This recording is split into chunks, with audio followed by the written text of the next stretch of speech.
ሰላም በተለያየ የዓለም ዙሪያ ሆናችሁ ዘሆፕ ኮኔክት ወይም የተስፋ ድልድይ የተሰኘውን የዩቲዩብ ገጻችንን ለምትከታተሉ ሁሉ የከበረ ሰላምታችንን እያቀረብን ስለምትሰጡን አስተያየትና ማበረታታት ከልብ በማመስገን በቀጣይም ሰብስክራይብ፣ ሼር፣ ኮሜንት በማድረግ አብራችሁን የእግዚአብሔርን ሥራ ለብዙዎች ለማድረስ እንድትተጉ በፍቅር እንጠይቃለን።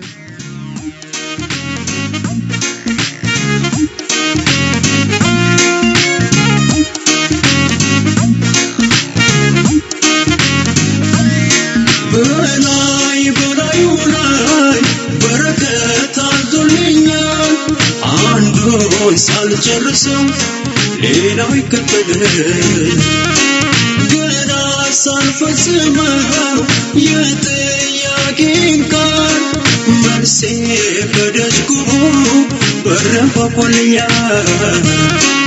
ኑሮዬ የታምራት አድርጎታል።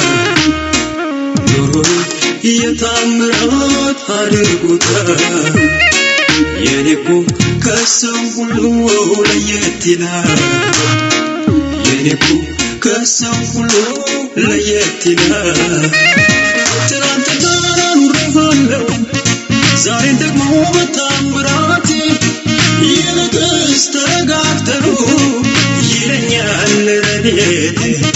ይህን እንጂ ተረጋግተሩ ይለኛል ረድኤቴ።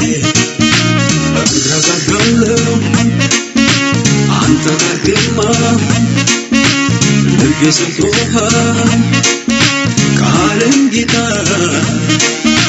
እረጋጋለሁ አንተ ጋር ግርማ ልቤ ሰጥቶሃል ቃልን ጌታ። በተለያየ ሁኔታ ውስጥ ሆናችሁ መልእክቴን ለምታደምጡ ሁሉ ባላችሁበት ሁኔታ የእግዚአብሔር ሰላምና ጸጋ ከእናንተ ጋር ይሁን ማለትን እወዳለሁ። የዛሬው አጠር ያለው መልእክቴ ለምንቀበለው አዲስ ዓመት ብርሃንን ይፈነጥቅልናል ብዬ በማመን ነው። የዛሬው የመልእክቴን ክፍል የወሰድኩት የሐዋርያት ሥራ ምዕራፍ 3 ከቁጥር 1 እስከ ቁጥር 10 ላይ ያለውን በተመረኮዘ ሲሆን የመልእክቴም አርዕስት የለውጥ ዓመት ወይም a year of change በሚል ነው። ይህ ምዕራፍ ሕይወቱ በውስንነትና በጥገኝነት ለብዙ ዘመናት ይኖር ስለነበረ ሰው ታሪክ ይነግረናል። በየቀኑ መልካም በሚሏት መቅደስ ደጃፍ ተቀምጦ ምጽዋት ያደርጉለት ዘንድ ወደ መቅደስ የሚገቡትን መለመን የዕለት ተግባሩ ነበር። በአንድ ቅጽበት ከክርስቶስ ማንነት የተነሳ ታሪኩ ተለወጠ። ሃሌሉያ! ይህ የሚያሳየን እግዚአብሔር ነገሮችን እንዴት መለወጥ እንደሚችል ይመሰክርልናል። በቁጥር 2 ላይ ይህ ሰው ከተወለደበት ጊዜ ጀምሮ አንካሳ እንደነበር፣ በጭራሽ ተራምዶ እንደማያውቅ ይነግረናል። እርሱ የመረጠው ነገር አልነበረም፣ ነገር ግን የዕለት ተዕለት እውነታ ሆነ። ወገኖቼ፣ በምንኖርበት ዓለም ውስጥ ብዙዎች በልመና ስፍራ ውስጥ ተሰማርተው እናያለን። አንዳንዶች ሌላ ምርጫ ስለሌላቸው በዚህ ሁኔታ ውስጥ ገብተው ሲዳክሩ ይታያል። ደካማነት ወይም ስንፍና ተናውጧቸው ሳይሆን ያሉበት ሁኔታ አስገድዷቸው ነው። ልክ ዛሬ እንደምንመለከተው በሐዋርያት ሥራ መጽሐፍ ውስጥ እንደተጠቀሰው ሰው ፍላጎታቸው እውነተኛና ትክክለኛ ነው። በአንጻሩ ደግሞ ሌሎች መስራት እየቻሉ ማድረግ የሚገባቸውን ኃላፊነት ላለመወጣት ልመናን እንደ ገቢ ምንጭ አድርገው ሲጠቀሙ ይታያል። ገንዘብ ለማግኘት ቀላል መንገድ ነው ብለውም ያምናሉ። በአንዳንድ ዋና መንገዶች ላይ ምልክቶችን ይዘው ሲለምኑም እንመለከታለን። ተራብኩኝ፣ ምግብ የለኝም፣ ስራ የለኝም በማለት ምን ያህሎቹ በእውነት ላይ ተመስርተው እንደሆነ ለመፍረድ ያስቸግር ይሆናል። አስታውሳለሁ አንድ ቀን በማለዳ አንድ ሰው ባዶ የጋዝ ካን ወይም የነዳጅ ጀሪካን በመያዝ ባጠገቡ የሚያልፉትን ሰው ገንዘብ እንዲሰጡት ይለምን ነበር። እኔም እውነቱን ስለመሰለኝ ርኅራኄ የተሰማኝና ያለኝን ገንዘብ ሰጠሁት።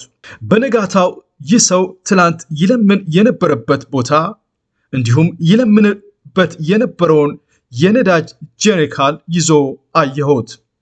ሲያየኝ አወቀኝና ፈገግ አለ። በኋላ ተረዳው መኪና እንደሌለውና የያዘው ባዶ የነዳጅ ጀሪካል ገንዘብን ለማግኘት የተጠቀመበት መንገድ እንደነበር። አሁን አንዳንድ ሰዎች በእውነት ስለሚያስፈልጋቸው ይለምናሉ፣ ሌሎች በሐሰት እስራት ውስጥ ከመሆን የተነሳ። ከቁጥር 1 እስከ ቁጥር 10 ያለውን ላነብ እወዳለሁ። ጴጥሮስና ዮሐንስም በጸሎት ጊዜ በ9 ሰዓት ወደ መቅደስ ይወጡ ነበር። ወደ መቅደስም ከሚገቡት ምጽዋት ይለምን ዘንድ ሰዎች ተሸክመው መልካም በሚሏት በመቅደስ ደጃፍ በየቀኑ ያስቀምጡት የነበሩ ከእናቱ ማኅፀን ጀምሮ አንካሳ የሆነ አንድ ሰው ነበር። እርሱም ጴጥሮስና ዮሐንስ ወደ መቅደስ ሊገቡ እንዳላቸው ባየ ጊዜ ምጽዋትን ለመናቸው። ጴጥሮስም ከዮሐንስ ጋር ትኩር ብሎ ወደ እርሱ ተመልክቶ ወደኛ ተመልከት አለው። እርሱም አንድ ነገር ከነሱ እንዲቀበል ሲጠብቅ፣ ጴጥሮስ ግን ብርና ወርቅ የለኝም፣ ይህን ያለኝን ግን እሰጥሃለሁ፣ በናዝሬቱ በኢየሱስ ክርስቶስ ስም ተነሳና ተመላለስ አለው። በቀኝ እጁም ይዞ አስነሳው። በዚያን ጊዜም እግሩና ቁርጭምጭሚቱ ጸና፣ ወደ ላይም ዘሎ ቆመ፣ ይመላለስም ጀመር። እየተመላለሰም እየዘለለም እግዚአብሔርንም እያመሰገነ ከነርሱ ጋር ወደ መቅደስ ገባ። ሕዝቡም ሁሉ እግዚአብሔርን እያመሰገነ ሲመላለስ አዩት። መልካምም በሚሏት በመቅደስ ደጅ ስለ መጽዋት ተቀምጦ የነበረው እርሱ እንደሆነ አወቁት። በእርሱም ከሆነው የተነሳ መደነቅና መገረም ሞላባቸው። በቁጥር 3 ላይ እንዳነበብነው ጴጥሮስና ዮሐንስ ወደ መቅደስ ሊገቡ ሲሉ ይህ አንካሳ የነበረው ሰው የዘወትሮውን ልመና በማቅረብ የነ ጴጥሮስን ሐሳብ ወይም አቴንሽን መሳብ ቻለ። ይሁን እንጂ ይህ ከእግዚአብሔር ዘንድ መለኮታዊ ቀጠሮ ወይም ዲቫይን አፖይንትመንት ነበር ብዬ አምናለሁ። በቁጥር 4 ላይ ጴጥሮስም ከዮሐንስ ጋር ትኩር ብሎ ወደ እርሱ ተመልክቶ ወደኛ ተመልከት አለው። ይህ የጴጥሮስ ንግግር የኩራት ንግግር ሳይሆን በክርስቶስ ላይ የነበረውን መታመን ወይም ኮንፊደንስን ያንጸባርቅልናል። በመቀጠልም ብርና ወርቅ የለኝም፣ ይህን ያለኝን ግን እሰጥሃለሁ፣ በናዝሬቱ በኢየሱስ ክርስቶስ ስም ተነሳና ተመላለስ አለው ይላል። ሃሌሉያ። ፒተር የያዘው ብር ወይም ወርቅ ባይኖረውም ከሁሉ በላይ ሁሉን ሊያደርግ የሚችል ጌታ አለውና ይህን የከበረ ስም ጠራ። ወገኔ ዛሬም በእኔና በእናንተ ውስጥ ያለው ጌታ ሁሉን የሚችል ነውና እንደ ጴጥሮስ በእምነት እንጥራው። ምንም የለኝም አንበል። የጌታ ቃል በቆላስያስ በምዕራፍ 1 በቁጥር 27 ላይ እንዲህ ይላል፣ ለእነርሱም እግዚአብሔር በአሕዛብ ዘንድ ያለው የዚህ ምስጢር ክብር ባለጠግነት ምን እንደሆነ ያስታውቅ ዘንድ ወደደ። ምስጢሩም የክብሩ ተስፋ ያለው ክርስቶስ በእናንተ ዘንድ መሆኑ ነው ይላል። ሃሌሉያ። ፒተር ወገኖቼ ለብዙ ዓመታት ከ40 ዓመታት ላላነሰ በበሽታ ለታሰረው ሰው የከበረውን የጌታን ስም ጠራበት። ወገኔ የጌታ ስም ከሁሉ በላይ ነው። ክርስቶስ በእኛ ውስጥ ስሙም ከኛ በላይ ነው።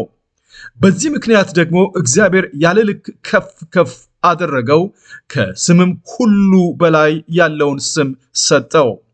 ይህም በሰማይና በምድር ከምድርም በታች ያሉት ሁሉ በኢየሱስ ስም ይንበረከኩ ዘንድ ምላስም ሁሉ ለእግዚአብሔር አብ ክብር ኢየሱስ ክርስቶስ ጌታ እንደሆነ ይመሰክር ዘንድ ነው ይላል። ሃሌሉያ።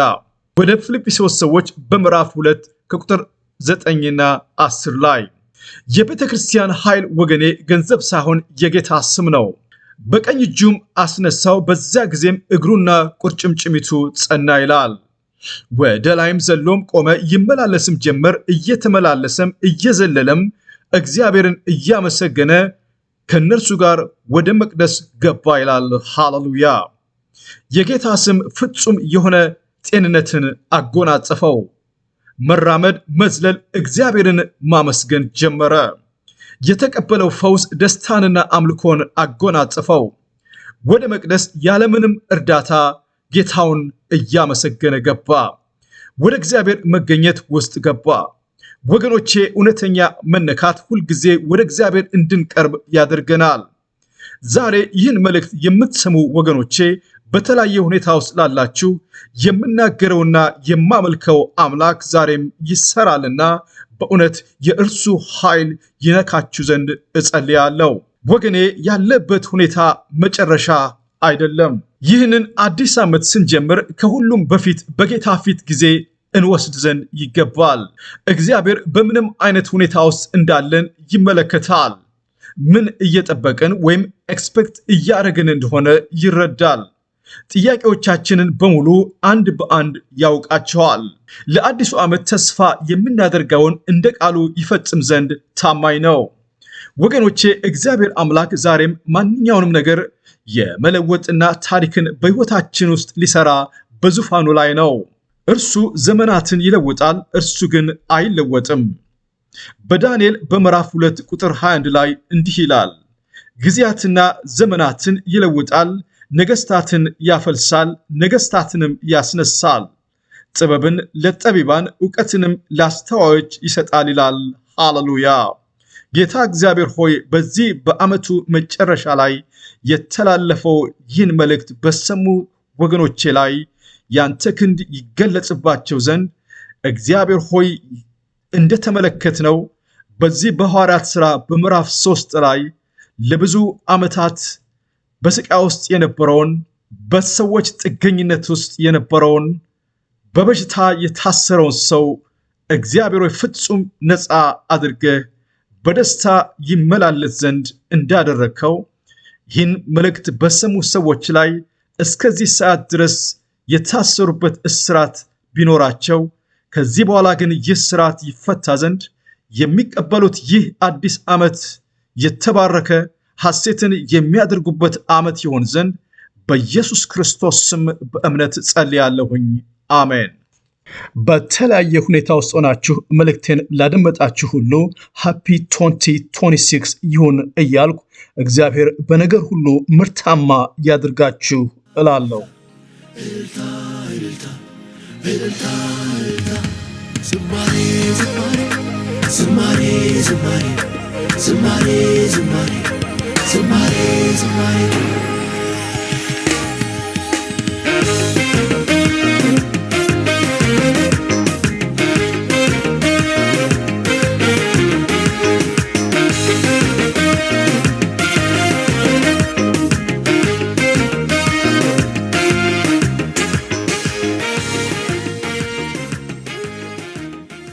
በዛሬው የ2025 መጨረሻ ላይ ባቀረብንላችሁ መልእክት እንደተባረካችሁ ተስፋ በማድረግ አዲሱን ዓመት እግዚአብሔር የበረከትና የስኬት እንዲሁም ልክ በመልእክቱ ላይ እንዳየነው ባለ ታሪክ የእናንተም ሕይወት የሚቀየርበት እንዲሆንላችሁ ዘሆፕ ኮኔክት ወይም የተስፋ ድልድይ የተሰኘው ፕሮግራም መልካም ምኞቱን በማቅረብ በሚቀጥለው ዓመት በከበረ ነገር እስክንገናኝ ሰላም ቆዩልን። መልካም አዲስ ዓመት። ሃፒ ኒው ይር።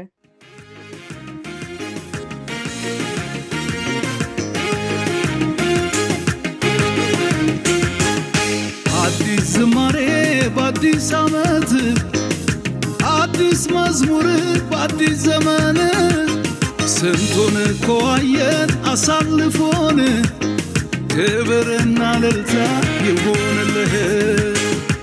አዲስ ምስጋና በአዲስ ዓመት፣ አዲስ መዝሙር በአዲስ ዘመን፣ ስንቱን እኮ አየን አሸጋግሮን፣ ክብርና እልልታ ይሁንልህ። እልልታ እልልታ እልልታ እልልታ እልልታ እልልታ፣ ዝማሬ ዝማሬ ዝማሬ ዝማሬ ዝማሬ ዝማሬ ዝማሬ ዝማሬ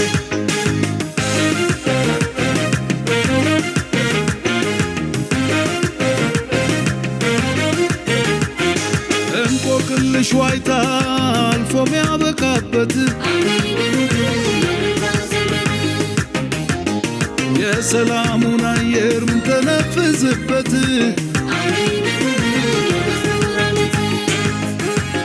ሰሜን ከደቡቡ ምዕራብ ከምስራቁ